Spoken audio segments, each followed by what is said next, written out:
Kihungi. Si huyu Kihungi amesema ati mimi nimejileta. Si ndio? Kwa sababu nimetafuta mtu ya kunileta nikakosa. Mpaka nikasema acha nifanye nini?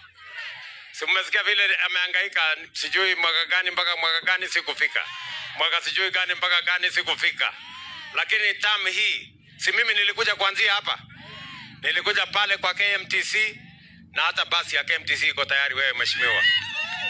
So hiyo basi ya KMTC ningebebana nayo leo, lakini kwa sababu hatuendi pale, huyu deputy president siku ataleta basi ya hapa, mkuje kwanza mpatiane ya KMTC.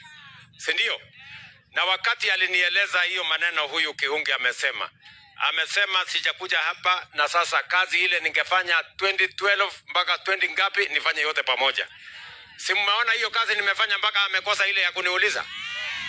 Alitaka kusema barabara ile ya kule town, mimi nimefanya yote mbili. Alikuwa anataka kusema barabara ya Kihote, nimemaliza. Alikuwa anataka kusema barabara ya Kenyaine, nimemaliza. Alikuwa anataka kuomba soko, ndio hii nimejenga. Alikuwa anataka kuomba soko ya Kakira, ndio ile inaendelea. Alikuwa anataka maji ya Nyanjeke, ndio hiyo imesema imebaki kidogo, mimi nitapatia 30 million tumalize. Alafu hii college yetu amesema niongeze, ilikuwa 20 niongeze ikuwe 30, awache kuchanganyikiwa, nimekubali. Si ndio? Tumekubaliana jameni? Mnasema tuendelee namna hiyo?